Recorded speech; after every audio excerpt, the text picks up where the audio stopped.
คุณปิงเขาบอกว่าเอาล่ะขอให้ทุกคนพร้อมเตรียมรับแรงกระแทกอีกสักหนึ่งลูกจะเป็นลูกไหนหน้าตาจะเป็นยังไงพูดคุยกันในช่วงแรกนี้นะคะในช่วง Chart of the Day ค่ะกับคุณปิงประกิตสิริวัฒนเกตกรรมการผู้จัดการของบลจ. Merchant Partner คุณปิงสวัสดีค่ะสวัสดีครับต้อนรับไตรมาส 4จริงๆเสาร์อาทิตย์เงียบๆเนาะไม่มีอะไรไม่เหมือนเสาร์อาทิตย์ที่แล้วอ้าวเสาร์อาทิตย์ที่แล้วมีอะไรครับเสาร์อาทิตย์ที่แล้วมีข่าวลือไงข่าวลืออะไรไบพอเลทเอาที่เสาร์อาทิตย์นี้เงียบๆแล้วกันเสาร์อาทิตย์นี้เงียบๆแล้วไม่กันอาทินะกับตย์เสาร์อาทิตย์ที่แล้วภาพรวมเสาร์อาทิตย์ที่แล้วมีข่าวลือเลยบอกกันดีคุณจอเนาะยก็มีข่าวลือนู่นนี่นั่นต่างประเทศไงแต่เสาร์อาทิตย์นี้ไม่มีเงียบๆก็เเลยคิดว่าออเราน่าจะเริ่มต้นไตรมาส 4ได้อย่างสมูท เออ สเออมูทสักนิดนึงแต่คุณส่งหัวข้อมาว่าต้องรับแรงกระแทกนี่ก็เลยหนักใจนิดหน่อยน่าจะเป็นลูกสุดท้ายนะผมเดานะหมายถึอืงที่มจะหนักนะอ้าวแปลว่าจะมีแบบแรงกระเพื่อมอย่างเงี้ยเหรอก็น่าจะได้เห็นเอ่อมีขึ้นกระแทกในในช่วงสัปดาห์นี้สัปดาห์หน้าแค่นี้แหละนะครับแล้วหลังจากนี้ก็คงไม่มีอะไรหนักไปกว่านี้แล้วเพราะว่าจริงๆแล้วถ้าย้อนหลังไปตามสถิติตามค่าสถิติโดยที่ไม่ได้อิงกับเรื่องของภาวะเศรษฐกิจเขาบอกว่าไตรมาส 4จะเป็นไตรมาสที่ส่วนใหญ่หุ้นจะขึ้นเป็นไปได้ไหมเอเป็นไปได้ แต่อเมริกานะไม่ค่อยเป็นบ้านเราอเมริกาไตรมาส 4เขาจะดีในอดีต20 ปีที่ผ่านมาก็มีอยู่แค่3 ปีที่ไม่ดีอืมไตรมาส 4ของเขานะแต่บ้านเรานี่คือเละเทะมั่วไม่ค่อยได้ไม่ค่อยได้ไม่ค่อยได้แบบเป็นจริงเป็นอย่าจังเรียกว่ามั่วสิเรียกว่าอินดี้อินดี้แล้วกันค่อนเอข้างคือค่อนอข้างไม่มีจับทางเศรษฐกิจจับภาพทางเศรษฐกิจไม่ค่อยได้อืมครับแต่ที่แน่ๆคือเดือนกันยาต่างชาตินี่แบบก็สุดเหมือนกันคือเดือนสิงหาเราแฮปปี้กับการซื้อสุทธิของเขาเดือนกันยาเราก็แบบว่านอยนิดนึงเนาะกับการขายสุทธิของเขาเราไม่น้อยเลยน้อยทำไมเป็นอย่างเอาไม่นอย เป็นอย่างที่เราคุยกันตั้งแต่ต้นเดือนสิงหาเลยเอไม่ได้ถึงแม้ไม่ว่าจะได้คุยรู้ไงถึงแม้ว่าจะรู้ก็ไม่ได้แอคุยบแอบนิดนึงไม่ได้คุยต้นเดือนกันยาด้วยผมจำได้ว่าเราคุยกันตั้งแต่ต้นสิใช่งหาใช่เลยนะครับว่าเดี๋ยวมันจะเป็นอย่างนี้แหละนะอ่ะงั้นเราคุยกันต้นนี่จะเอาต้นเดือนตุลาหรือว่าต้นไตรมาส 4ก็ทีเอาต้นตุลาก็พอแล้วแหละยังเริ่มมองอะไรไม่ค่อยออกแล้วตอนนี้แต่ก่อนเข้าเรื่องผมมีอะไรจะบอกก่อนได้ไหม ได้ค่ะ Happy birthday to you Happy birthday to you สุขสันต์วันเกิดนะครับคุณจอยใช่ไหมเกิดเมื่อวานใช่ไหมครับเกี่ยวผมเห็นใน เมื่อวานเกี่ยวเมื่อ Facebook วาน เดี๋ยวนี้ผมดู Facebook ผมเริ่มงงแล้วตกลงมันวันล่าสุดหรือมันเอาของเก่ามาโพสต์คือมั่วไปหมดแล้วอ่ะคือหลายๆคนก็ไปโพสต์เก่าๆอยู่นะงงแต่ตกลงเกิดเมื่อวานเนาะ เกี่ยวเมื่อวานแหมคุณก็เล่นดูโซเชียลตลอดดูโซเชียลตลอดก็ติดสถานการณ์มากที่สุดแล้วเนี่ยไม่ได้อ่ะดูปกติแล้วอย่างเมื่อวานในฟีดปกติแล้วเวลาดูว่าฟีด Facebook ใครขึ้นผมดูแค่คนแรกเลยแล้วผมก็คือมันเปิดมามันต้องเจอไงอืมมาแล้วผมก็ค่อยไปทำอย่างที่ผมต้องการทำอย่างอื่นเพราะนั้นใครที่ขึ้นมาคนแรกผมก็จะเห็นเมื่อวานผมเห็นตอนแรกผมขยี้ตาตกลงวันเกิดลูกหรือวันเกิดแม่วะ หน้าเหมือนกันหน้าเหมือนกัน83เข้าเรื่องก่อนจะไปเข้าเรื่องก่อนจะไปเข้าเรื่องว่าจะเป็นคลื่นลูกสุดท้ายหน้าตาจะเป็นไงนะคะฝากคุณผู้ชมด้วยที่เข้ามาแล้วกดไลค์กดแชร์แนะนำติชมรายการเข้ามาด้วยและอย่าลืมเข้าไปกด QR code เข้ามาเป็นส่วนหนึ่งของคลาสเรียนของเราในคลาสติวหุ้นของเราด้วยนะคะกับ TNN Wealth Class นะคะมาดูกันที่คลื่นที่ว่านี้หน้าตาเป็นยังไงคือผมมองว่านะครับสัปดาห์นี้เนี่ยมันก็ยังอยู่บนความผันผวนนะครับแล้วก็สัปดาห์นี้เราต้องรอติดตามนะครับตัวเลขเศรษฐกิจอยู่ชุดหนึ่งนะครับที่น่ากลัวฮะแล้วก็สัปดาห์หน้าก็จะมีอีกชุดหนึ่งแล้วก็เราก็หมดแล้วแหละนะครับสัปดาห์นี้ก็คือติดตามตัวเลขการจ้างงานนะครับตัวเลขการจ้างงานก็จะมีการรายงานในวันศุกร์นี้นะครับวันที่7นะครับจะมีทั้ง non farm payroll นะครับ unemployment rate นะครับแล้วก็อาจจะมีพวกพวกเวทโค้ดพวกค่าแรงต่อชั่วโมงอะไรก็ว่ากันไปจะมีการปรับเพิ่มขึ้นไหมนะครับทีนี้แล้วมันสำคัญยังไง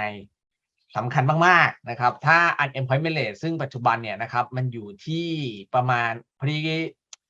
ดีกราฟมันอาจจะผมไม่แน่ใจว่ามันunemployment rate กราฟมันดูเหมือนไม่ได้อัปเดตนะอันนี้พยายามแล้วนะแต่ว่าในเบิร์กมันทำไมมันไม่อัปเดตให้ผมไม่รู้ล่าสุดเนี่ยมันอยู่ที่ 3.7 นะในรูปเนี่ยมัน 3.6 นะครับคือถ้า unemployment rate มันยังอยู่ในโซนต่ำอยู่ยัง 3.6 3.7 อยู่หรือ non farm payroll ยังมีการจ้างงานในระดับที่เกินกว่า 300,000K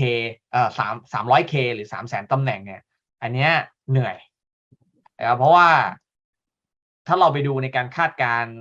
เรื่องการจ้างงานของเฟดเนี่ยเราจะพบว่าเป้าหมายของเขาก็คือต้องการดึงให้อัตราการว่างงานไปถึงปีหน้าไปถึง 4.4% ปีนี้ประมาณ 3.8 ปีนี้ 3.8 ปีหน้า 4.4 คือถ้ามันยังดีอยู่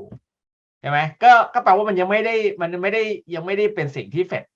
อยากจะเห็นเพราะสิ่งที่เฟดอยากจะเห็นตอนนี้คืออยากจะเห็นตลาดแรงงานมันลดความร้อนแรงถ้าตลาดแรงงานมันยังแบบดีมากๆยังอยู่ 3.6 3.7 อยู่เหมือนเดิมผมเชื่อว่าตลาดจะตกใจแล้วก็เครียดกับเฟดอีกนะครับเครียดกับเฟดอีกเพราะนั้นมันจะทำให้เกิดเหตุการณ์อะไรมันก็จะทำให้เกิดการคาดการณ์นะครับเรื่องการปรับเพิ่มขึ้นในเดือนพฤศจิกายนเนี่ยจ้ำขึ้นไปอีกนะครับซึ่งปัจจุบันเนี่ยการคาดการณ์เดือนพฤศจิกายนดอกเบี้ยเนี่ยนะครับมันเดี๋ยวขออนุญาตเปิดก่อนมันต้องขอเปิดก่อนนะครับมันเท่าไหร่เนี่ยคือมันยังไม่ได้เต็มแม็กอะสักครู่นะครับยังตอนนี้ยัง 0.5 อยู่ที่มากกว่า 0.75 ถูกป่ะจำไม่ได้เหมือนกันสักครู่นะครับอย่ากดดอทพลอตอย่ากดดันกำลังหาอยู่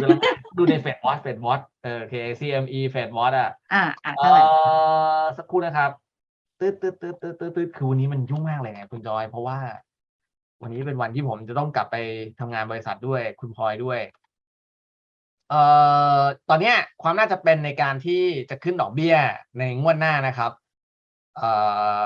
0.5% เนี่ยยังอยู่ที่ 43% ถ้าขึ้น 0.75 เนี่ยอยู่ที่ประมาณ 57%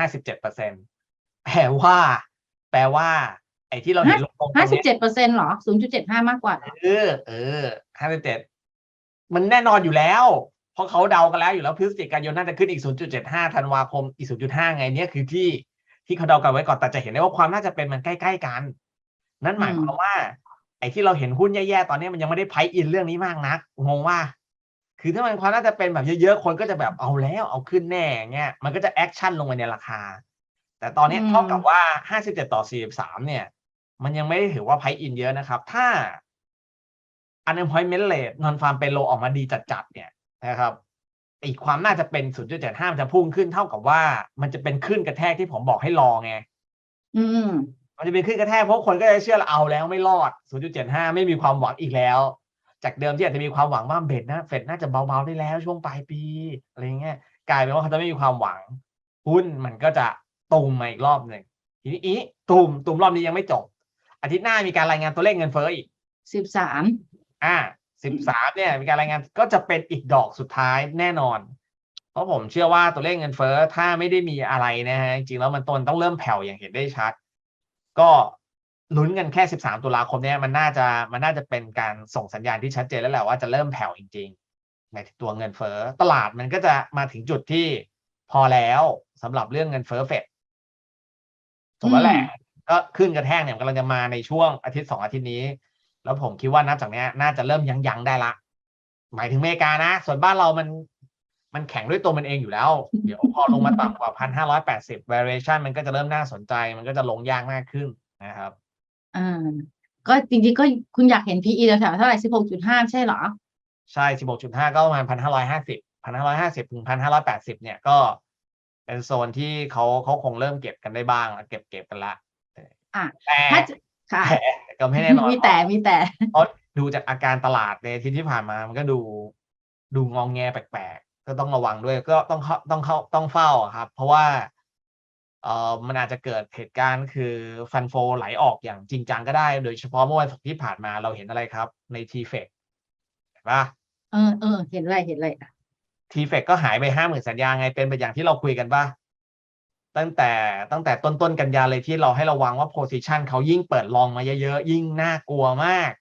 เพราะโดยพฤติกรรมกลัวว่า OI จะหายแล้วเขาจะปิดลองถูกไหมใช่เพราะว่ายิ่งเขาเปิดลองมาเยอะ ยิ่งเขาเปิดลองมาเยอะๆเนี่ย บอกแล้วว่าที่ผ่านมาเขาไม่ได้ใช้การลองโพซิชันไม่ได้ใช้อนุพันธ์เนี่ยเป็นการเก็งกำไรขาใดขาหนึ่งยาวๆเขาไว้ทำสำหรับพวกแบบเพิ่มเบต้าเพิ่มเลเวลเลทให้พอร์ตกับไว้เฮดจิ้งพอร์ตนั้นเขาลองมาเยอะๆสุดท้ายแล้วเขาจะเอากลับอยู่แล้ว แล้วตอนเนี้ยหนักอ่ะ มันก็เรียกว่าเป็นการทำกำไรปกติในช่วงไตรมาส 4ก่อนที่เขาจะหยุดไงคือหยุดเป็นจิงกระเบลอ่ะ นั่นแหละ แต่ตามต่อ50,000นี่ถือว่ามีระยะแล้วเหรอจะมีมากกว่านั้นไหม แล้วยั จะ งผมไม่นั่งทำกราฟผมไม่ได้สนใจเรื่อง50,000 30,000หรอกผมสนใจที่มันเคยลากขึ้นไปข้างบนที่เราจำได้ว่าลากขึ้นไปแล้วมันมีพื้นที่ที่เขาจะเอาคืนลงมาข้างล่างทั้งหมดอ่ะผมว่าตอนเนี้ยมันลงมาเยอะเดี๋ยวต้องไปทำกราฟดูซึ่งมันเป็นเซนติเมนต์ที่ไม่ดีหรอกอ่ะติดตามมี7 ตุลากับ13 ตุลาแปลว่าครึ่งเดือนแรกเรายังไม่ต้องทำอะไรถูกปะ ก็เตรียมตังค์เหรอครับ เตรียมตังค์แล้วก็เตรียมตัวเดี๋ยวรอสัญญาณอีกทีหนึ่งนะคะวันนี้ขอบพระคุณมากค่ะ ครับสวัสดีครับ สวัสดีค่ะ